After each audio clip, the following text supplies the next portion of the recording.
Reaching a big milestone in another big year. Time just keeps on marching on, that is crystal clear. 23 full years of questing, no banks or deaths, I've got my tricks. RuneScape 3 Hardcore Ultimate Ironman, questing through 2006. Welcome back to February 27th, 2006. Still doing prayer.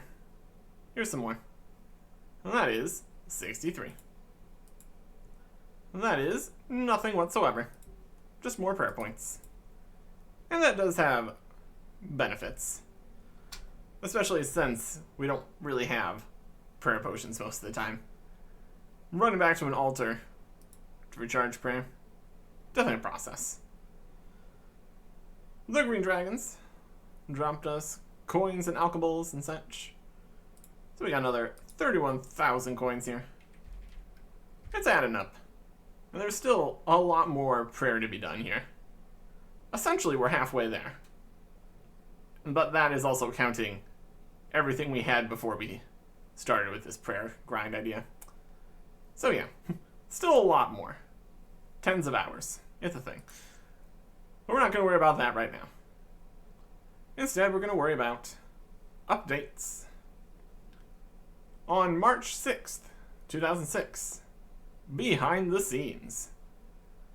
Very related to out here in Mortania, we've got another marquee quest and a related minigame. Elsewhere is also going to be new Slayer monster, new boss, canoe traveling, and the 100th quest. So that's pretty exciting. Going to be a big deal. March 7th, 2006, we get the update. Doing the whole behind the scenes day before the update, it works out nicely. First on the list of things, especially if we just run over here to the farming patch. Leprechauns can now hold the magic secateurs. We put these in here last time. There's definitely benefits for preparing even further in the future in every minute detail. But yeah, now these can be in here. So imagine that we dropped the water runes. We can drop them now. We'll pick them up later. Magic sectors were sitting here while we were fighting the green dragons. Sure. That's alright. Ultimately, would have saved them. And it makes sense for them to be in here. So that's okay. I want to go to Lumbridge now. Unfortunately, that is easier said than done without any earth runes. Let's go buy some earth runes. That's alright. We've been doing a lot of teleporting to Varrock for the green dragons business. So, we're used to it now. I'm just going to buy some water runes and earth runes. Probably worthwhile endeavor here. From Aubrey. He's got some runes. It all works nicely. That's 50. We got the money for it. Lumbridge. Let's go. Because over in Lumbridge, we've got a new transportation method. But in order to make use of it, we need some supplies. Specifically an axe, which we can specifically get here from Bob's Axes. What a thought. What an idea. Hey, Bob. I'm going to take the bronze axe. Would cost a few coins. And run over to the canoe station. New thing. And it's on the other side of the river now. Of course it is. The canoe stations along the River Lum. We can talk to the various people that hang out at these. Get some information. Oh, hello there. Barfy Bill. Who are you? My name is XC Captain Barfy Bill. XC Captain. Yeah, I bought a lovely ship and was planning to make a fortune running her as a merchant vessel. Why are you still not running? Not still sailing? Chronic seasickness. My first and only voyage was spent dry heaving over the rails. If I had known about the seasickness, I could have saved myself a lot of money. What are you up to now, then? Well, my ship had a little fire-related problem. Fortunately, it was well insured. Anyway, I don't have to work anymore, so I've taken to canoeing on the river. I don't get river sick. Would you like to know more about canoes? Yes. It's quite simple, really. Just walk down to that tree on the bank and chop it down. When you have done that, you can shape the log further with your hatchet to make a canoe. Oh, you look like you know which end of a hatchet is which. You can easily build one of those wakas. Be careful if you travel into the wilderness, though. I've heard tale of great evil in that blasted wasteland. Thanks for the warning, Bill. Multiple kinds of canoes. Just chop down the canoe tree and then shape your canoe. From level 12, where you just chop off the top part and ride a log down the river, to a dugout canoe, stable dugout, all the way to a waka canoe at level 57. Each of them can go further, and the waka canoe can even get all the way to a special location. There's that mithril hatchet we accidentally put on the tool belt again. That's fine.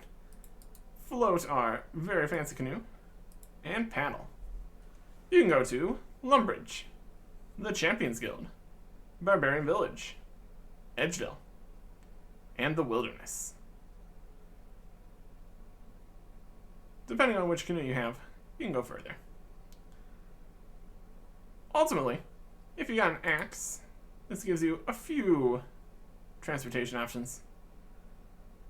But realistically, they're not too convenient. Does have some uses, though. I want to go somewhere that way. Not right now, though. And like they said, the wilderness is dangerous, and also there is no canoe tree at the wilderness spot, so you can't leave. It's also a fairly deep wilderness, so teleport's a problem too. It's a whole thing. Just another way to get places. Possibly an option, but it's still a little slow. All the running to the canoe station, chopping it down. We really should do the animation, though. It's worth it. It's worth it. Because riding a canoe can't just be simple. Just have to float down the river. Or up the river. Because you can go both directions. Just have to row a little bit more. That's alright. We'll take the canoe. Well, as long as it's going to sit around here. No, it didn't float away or anything, so that counts.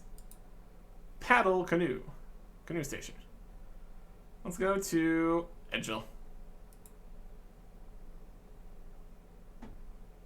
No? Shame. It's just a map now. Used to have a whole cutscene of you canoeing along the river with trees in the background and all sorts of good stuff. Canoe sinks in the water after the hard journey. Disappointing. We could make a canoe and go back. That's technically an option here. Let's make use of it here. Save a law rune. Now that we need to. Shut it down. Best canoe. Let's make get some wood cutting XP for this. Nothing major by any means. Also, better hatchet, better chopping speed. And that's an achievement. Still considering what we're going to be doing for that. We need to go back and redo all the achievements that we previously did once the achievements actually exist. It's definitely an option. Yeah. Just a little map screen for that. Nothing super crazy. What is slightly super crazy, is the new Slayer monster over in Xanaris. We got our Draymond staff still, and we're going to continue to have this until a very specific time. Head on in. We can go see something in here, obviously. New Slayer monster. We got new stock in the Slayer store. We get one. So we can kill one at least. Why not? Why not? Our actual weapon back on. Trade Slayer Master. Really, in the whole actual required items for doing Slayer stuff, still, we need a fungicide spray 10. Examine it. Pumps fungicide. And we'll get a extra fungicide. This has just exactly what it says on the tin. Kills fungi. Don't need to reload. We got plenty. Fungicide spray. Used for killing funguses. Specifically, mutated zygomites. Unassuming little mushrooms wiggling around. Pick them. And a big mushroom guy comes out. You whack them, spray the fungicide, and they're gone. Not very strong. Didn't get the absurd combat rebalance some of the other monsters have gotten. Drops wise, nothing super crazy. Technically there are two different zygomites. One's here and also one's down at the cosmic altar. Outside of it, at least. Slightly different drop tables, specifically the helmet that they drop. Well, that's all salvage now anyways. A couple runes, a couple herbs, seeds. Interestingly, the drop tables have been massively expanded, dropping pretty much all the other herbs, except for Harlander, for some reason. And a whole bunch more seeds, too. Not the worst task.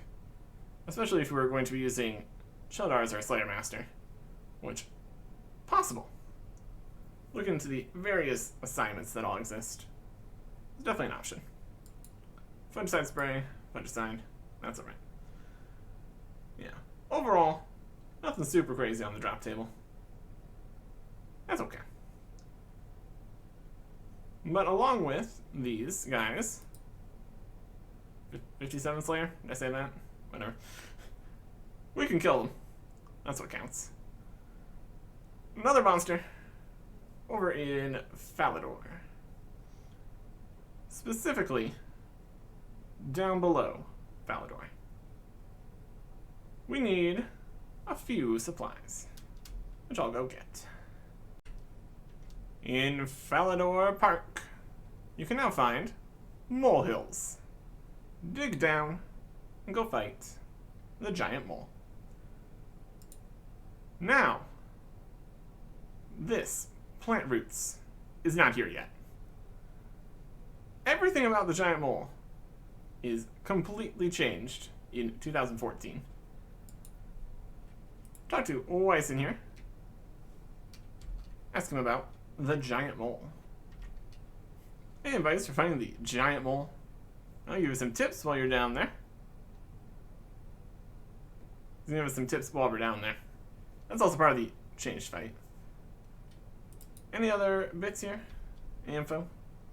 That's about the unusual flower bed / the molehills. Well, the new leaves, they've just sprouted. No, I mean the destroyed plants whose exposed roots reach down to the darkness unknowable. Ah, hoping you wouldn't notice that. I just wanted to make sure Falador had the best park in Gillinor, but I got carried away with some of Malignus Mortifier's super ultra flora growth potion. To make matters worse, it affected one of the local moles. She keeps ruining my flower beds. Is there anything I can do to help? Maybe someone could squeeze down there and deal with her. Could you do it? I can offer you some bird nests in exchange for any claws or hides you find. Why are you even collecting mole claws? The wife loves them. Okay. I'll put a stop to it. Thank you, adventurer. Go down. Fight the giant mole. With everything changed, the area down here also changed. Also, everything's instanced for bosses. Should be free at least. Standard. Go for it. The giant mole takes place underground in a cave, which was much larger than this. Careful, the mole will become more dangerous as fight progresses. Also not true. The giant mole. Big guy.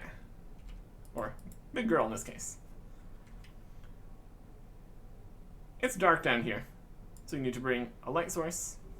But that's also a potential problem. While you fight the mole, it'll attack you with only melee attacks. So, protect from melee and literally can't take damage.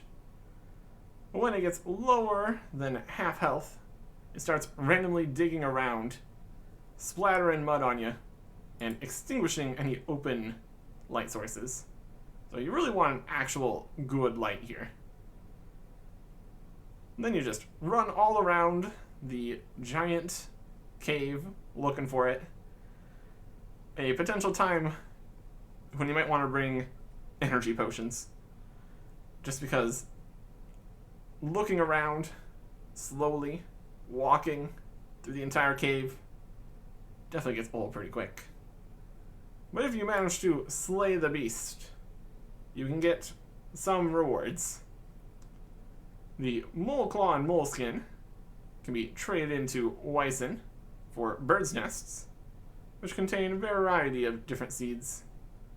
Got the regular old tree seed bird nests, and also some new kind of other seeds bird nests, which are honestly worst. But overall, a few bird nests and seeds and such makes sense. Other drops, nothing super crazy. All, besides blood runes and U-logs at least, completely reworked with the 2014 changes. It's also now more of a beginner's guide to various evolution of combat ideas, like stuns and AoEs and that kind of thing. So, very much not what we're looking for in terms of a boss fight. Between rewards we don't want or need, and all the drops being different so that we wouldn't even get them anyways. We're just going to not be in this dark, unfortunate hole. We're going to get out of here, and we'll be fine. We can, instead, just carry on here. On March 13th, 2006, the beta for the knowledge base becomes available. Basically, a precursor wiki on the RuneScape website. All sorts of information like equipment stats, quest rewards, skill guides, customer support guides, how much XP various things give, suggested training methods for some stuff. Kind of the simple things. Much less every single thing in the entire game than the wiki will later become. But still, a good resource compared to not much at all. There's definitely already various fan sites that have a lot of this information too. So, there's options. Yeah. Good to have information available. Well, that's nice. And on March 15th, 2006, a new random event. The Gravedigger Random. You teleport away, and you have to take the coffins out of 5 graves and determine which one they're supposed to go back in based on what the symbol on the tombstone is. Like, one of them's a farmer, one of them's a miner. And then you look inside the coffins to see who's got a pickaxe. put it all together correctly, put them all back, and you can get a zombie outfit. Very fun. Random events. It's a whole thing. And actually something that's going to be relevant momentarily here, which is interesting. During the 100th quest, recipe for disaster requires cook's assistant and 10 cooking. And it is a special quest. Multiple subquests. Varying from you need 10 cooking to much higher requirements. Length very, very long. Plenty of rewards. Requiring a few items here for the first bit. An Eye of Newt, Green Man's Ale, Rotten Tomato, Ashes, and a Fruit Blast. Eye of Newt we can go and get from the Magic Store in Port Sarim. Green Man's Ale we can get from a pub, one of them, somewhere. Burthorpe maybe, something like that. Rotten Tomato, we can purchase that in a box next to the pillories.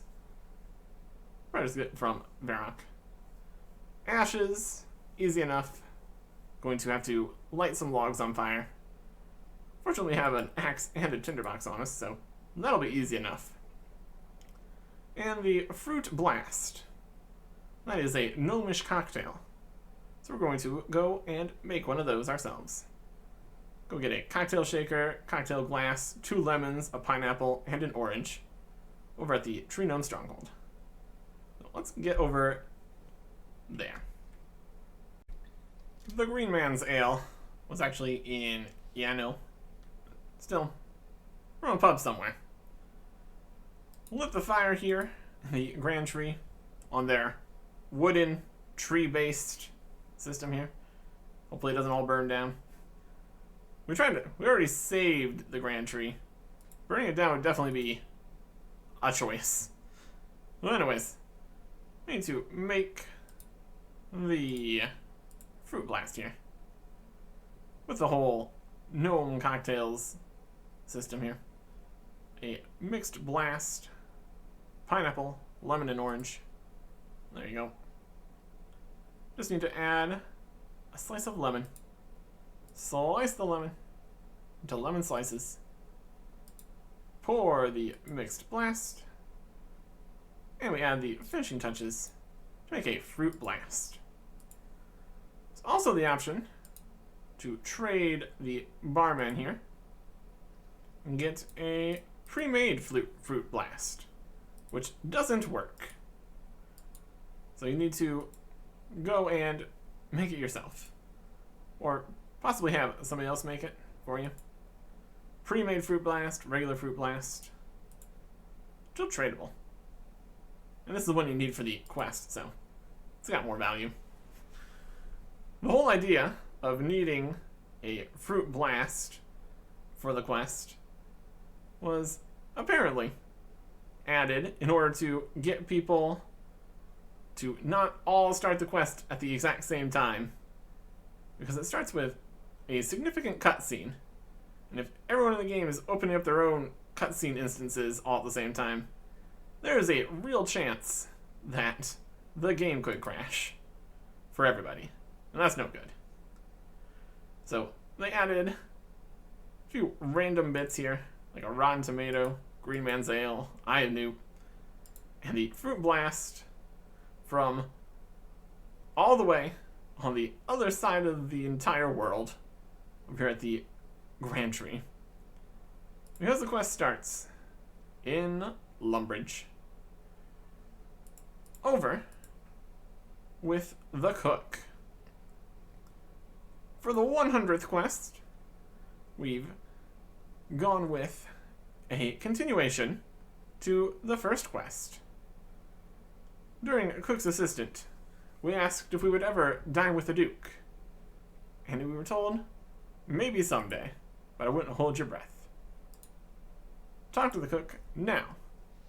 Let's see how things are going. Hello, friend. How's the adventuring going? Oh, pretty good. You got any quests for me? That last one of yours was so much fun. I was hoping you would. Oh dear. I might have, but it's all very embarrassing. Embarrassing? How do you mean? Well, you know how I told you that it was the Duke's birthday? Yep, that's why I had to go and collect you things to make a cake, wasn't it? Yes. Well, it isn't. I don't even know when his birthday is. Angry. That makes me angry. Urgh. Why'd you have me running around finding ingredients for you then? I need to test you and see if I could trust you. I'm in a terrible pickle. I desperately need somebody trustworthy to help me out. How do you still have a job? I'm sorry? How do you mean? I'm just surprised that you would still have employment as head cook of Lumbridge Castle, given how obviously bad at your job you are. What? Well, things you would expect every kitchen to have. Eggs, milk, flour, you know, but you didn't. And what's worse, you don't even go off and get them yourself. You expect people like me to run around after you. I know I'm such a failure. I bring shame to my honorable ancestor, and now I need help again. Help again? You need help again? Well, what seems to be the problem? Well, you're obviously trustworthy. I guess I could tell you. Please do. The suffering of others always seems to turn out very profitable for me. Well, it's like this. Did you ever hear of Franizard van Lumcook? Can't say I have. And with a name like that, I'm sure I would remember. Well, he was a great chef, and also my ancestor. 100 years ago, there was a very important meeting held here in Lumbridge Castle, and he cooked a banquet for the meeting, which was so stupendously amazing that he was offered a job for life, along with all of his descendants. So you have your job because 100 years ago, your ancestor was a very good cook. I don't see how that's much of a problem for you. In fact, I would say you are a very lucky man indeed. Frankly, I'd have fired you by now if you worked for me. Oh no, you don't understand. The big important secret meeting that Franizard cooked for is held here in Lumbridge every 10 years. And tonight will be the 10th anniversary of it. Still not seeing the problem. Well, I've always felt like a failure as a cook, and that my job here is down to the skills of my ancestor. I want to prove to the world that I'm a great cook too. But to do that, no, it just won't work. What won't? Come on, man, pull yourself together and speak to me. Well, I thought that I would recreate the meal Franizard cooked all those years ago. The one that impressed everybody so much. There's just this small problem, though. Let me take a wild guess. You have the recipe, but you don't have any of the ingredients, and obviously you can't just go and get them yourself. Yes, however, did you know? Call it a hunch. Okay, tell me what you're after, and then I'll decide if I want to help you or not. Well, they're common enough ingredients, although I must admit that the recipe I'm following is very strange indeed. I'll pay you upfront for any expenses you may incur while obtaining them. And, of course, you may keep the change for being so helpful to me. Please, can you help me? The feast is scheduled to start very soon, and I simply cannot leave. Accept quest. Recipe for disaster. Another cook's quest. I would love to help you. What do I have to do? Well, I have an incredibly important banquet that I have to prepare for. I'm using an ancient cookbook to recreate the meal my famous ancestor made 100 years ago. Most of the ingredients I was able to obtain fairly easily, but there are some oddities that I've been unable to lay my hands on. Like what? I need the following ingredients as soon as possible. 1 eye of newt, a freshly made dirty blast, a rotten tomato, and a glass of green man's ale. I've given you 100 coins to cover any expenses you may incur. Feel free to keep the change. I'll go look for those for you then. Quick question. Wait, you're back. Did you bring the ingredients I asked for? I need I knew a glass of green man's ale, rotten tomato, and a dirty blast. Well, I have some of that stuff with me, but not all of it. I got you a green man's ale and the rotten tomato and the Ironute. I haven't had any luck on the dirty blast yet. Heck, when you've got everything I need. Where do I get a dirty blast? Never heard of that before. Yes, I must admit, I had never heard of it either till reading through my ancestors' cookbook. Tell me, do you know how to make a fruit blast? Yes. Sure, like they sell at Blurberry's bar, right? Ah, so you've heard of it then. But for this recipe, I need a fresh one. You can't just buy me one from a shop or from your friends. Well, a dirty blast is a freshly made fruit blast. But then, for some reason, you add ash at the end. Freshly made? Why do you specify that? Apparently the ash reacts with the freshly squeezed juice in the glass. It means you can't just buy one Blurberry made earlier. You have to make it yourself. Oh, well, it shouldn't take too long. That's the spirit. And we already have the other bits. Get information about where to find all those things. Add ash to the fruit blast. That looks disgusting, but it's what the cook asked for. Great, you're back. Got the ingredients. He needs them. You'll be happy to know I have all of that with me. Quest complete. You're rewarded 1 quest point, an invitation to the most amazing feast you will ever see, and access to the Culinary chest. You absolutely must go through into the dining room there and see the feast I have prepared. I simply won't take no for an answer. Interestingly, we get access to the Culinary chest right now, apparently. Or not.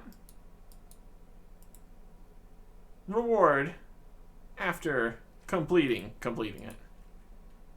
As much as it says quest complete, it's many steps, and it starts with this. We're heading in to this room right here. But only kinda.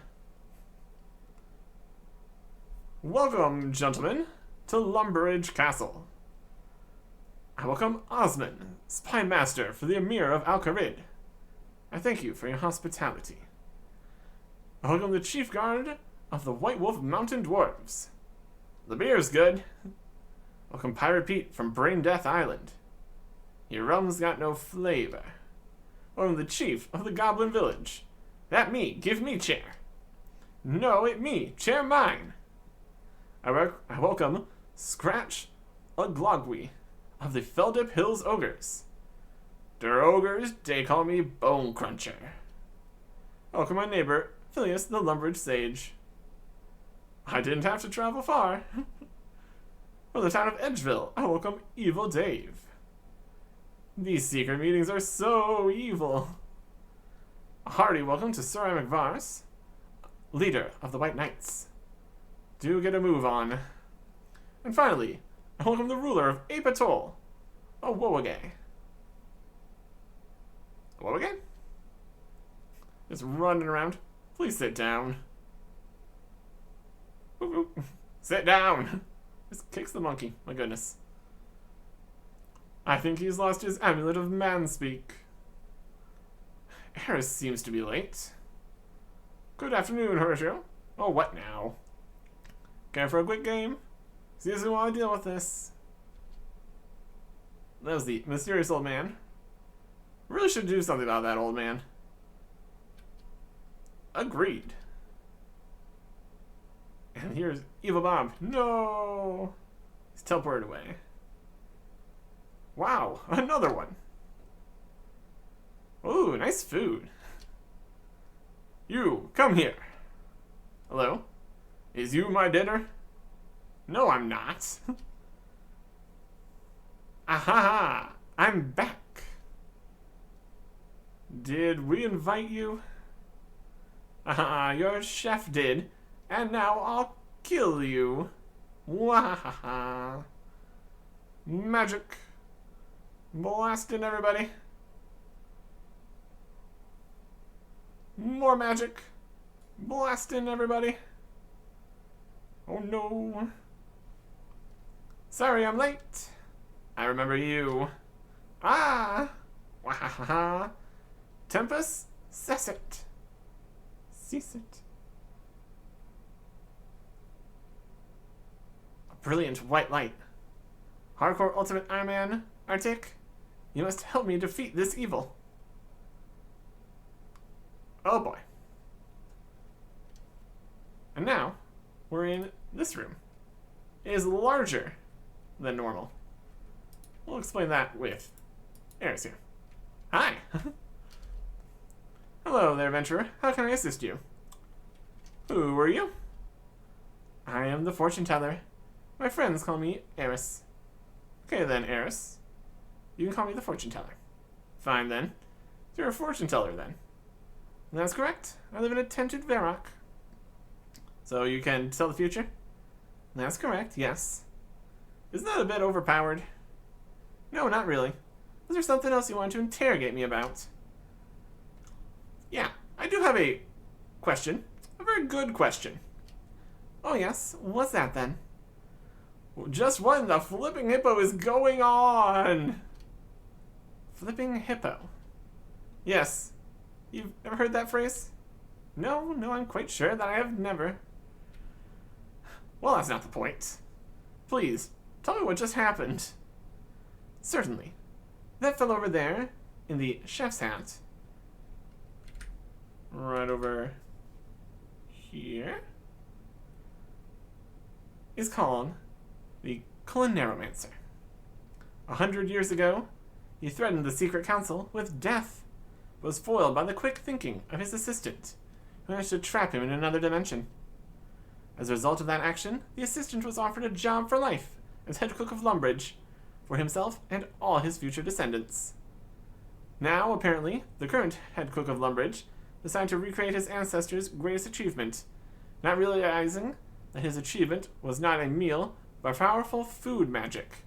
And by recreating the spell, he has inadvertently freed the evil Culinarimancer from his prison to wreak havoc upon this world once more.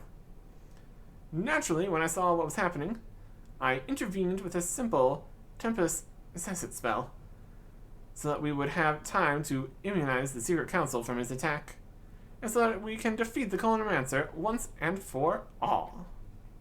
What? Can I explain it again? Yes, please. What's slower and more understandable? Okay, then. 100 years ago, the evil food magician was defeated and banished. Because of you and the Lumbridge cook, he is now free. He was about to slaughter all these people, but I stopped time so you could protect them. You stopped time? And wait, I have to protect them? Why me? Yes, I stopped time. And you have to do it, partly because you helped release him by getting those ingredients, partly because I am stuck here keeping the spell intact. Isn't stopping time kind of, dangerous? Oh, unbelievably so. And this is why I've limited the time bubble to this room and this room alone. Huh? How does that work? Everything outside this room continues to flow through time. This is why outside of this room, you've already defeated the Culinarimancer and protected the members of the Secret Council. Inside this room, however, you have not. What? Where time has been frozen in this room, outside it continues to flow. So this room is now currently in what we would call the past, meaning events inside here have already happened, and the longer time continues to flow outside, the more removed from normal time this room becomes. Wait, so I've already saved all these council members and defeated the Culinarimancer? Yes, but only outside. What you need to do now is save them in here as well, so that time can resume its normal ebb and flow. Otherwise, there will be an increasing temporal pressure, and the entire universe might explode. Not the whole universe, that's where I keep my stuff. Yes, that is why it's so important that you protect them all. But you said I already had? Yes, you have. In the future, which is also the present, around the present, which is also the past. My brain hurts. Yes, time travel tends to do that to people. I suggest you don't worry about it too much. Just make sure you protect each council member, then defeat the Culinarimancer. How would I do that? Each council member will have their own unique dish that will serve to counteract the Culinarimancer's spell. inspect the one you wish to save, and offer any advice I have. Is there anything else you want to ask me about? Who's that guy? Seems like you knew each other. He calls himself the Culinarimancer. He's an extremely evil man with incredibly powerful magics. Culinarimancer? Yes, that's correct. Just as an Oniromancer draws the magical powers from dreams, or a Necromancer draws their strength from the energies of the dead, a Culinarimancer uses food as his source of magical power. Food? What's so dangerous about food? Do not underestimate the latent power of foodstuffs as a source of magical energy. Not only are they fundamental life force, but they often invoke great emotional attachment. Do not underestimate him. Part of his strength lies in the fact his unique type of magical power is quite obscure. I've seen many fall before him. Okay, so he's powerful, but I don't get why he's here. It's a very old story indeed. 100 years ago, he worked here in Lumbridge Castle for the then Duke as a cook. This was all a pretense, of course. As a part of his normal duties, he was allowed to access to many exotic and esoteric foodstuffs, allowed him to experiment with his magic and increase his power exponentially. Building his power is just the first step, however. How do you mean? Knowing the regular meetings of the secret council here in Lumbridge, the Culinarimancer decided that he would eliminate all of them as the first step to his plans for world domination. Would that have worked? Possibly. We may never know. As his plans were coming to fruition, his assistant discovered them and used his own magic against him to trap him in another dimension where his powers would be useless. Then how did he escape? Well, the current cook of Lumbridge obviously discovered an ancient manuscript of his ancestors, and believing it to be a recipe, decided to recreate the spell that banished him, which obviously seems to have opened the portal enough for him to escape back to this dimension. So this is partly your fault. Oh, those ingredients? Yes, those ingredients. So I hold you responsible for assisting me in ridding him of this dimension once and for all. Yeah, I had a feeling you were going to say that. Clear on what you have to do? Was there something you wished me to explain? Who are these people? Seems like quite the random selection in here. The people you see assembled here are the self-styled Secret Council of Gielinor. Self-styled council? What do you mean? Many centuries ago, a small group from around the world of Gielinor decided that these lands needed to be directed. That was too risky to leave the fates of this land to luck and the gods. They decided that every 10 years they would meet to discuss current events and shape how the world might then develop. So they're pretty influential people. No, not really. For all their grand schemes and ideas, nothing ever gets done, except every 10 years they have a bit of a posh meal together and a bit of gossip. And I see. This evil cook guy that just appeared thinks they might be important. I don't really know what he thinks. Either way, I'm not prepared to let him get away with a brazen attack on anybody while I have the power to stop him. And given this is partly your fault, I expect your full assistance in saving them. My fault? Yes. You're the one who provided the cook with the ingredients they needed to allow the Culinarimancer to return to this dimension. I just don't understand any of this. What exactly is it you don't understand? Did this room get bigger? Is it just me? Or did the room just get much bigger? That'd be the time dilation effect. The time dilation effect? Yes. As time has stopped flowing in the normal way, your eyes are playing tricks on you. As the pictures absorbed by your eyes take slightly longer to reach your brain than normal. What? As everybody knows, time flows from north to south. So my freezing time means this room has apparently stretched slightly along the horizontal axis. Does that even make sense? Don't let it worry you too much. It's just an optical illusion. The room is exactly the same size it's always been. It just appears to be a tiny bit bigger. Anything else you want to know? Yeah. I think that about sums it up. Forget it. I want to talk to you now. Yes, I'm sure you have far more important things to do than saving the entire universe. Yeah. Like a song.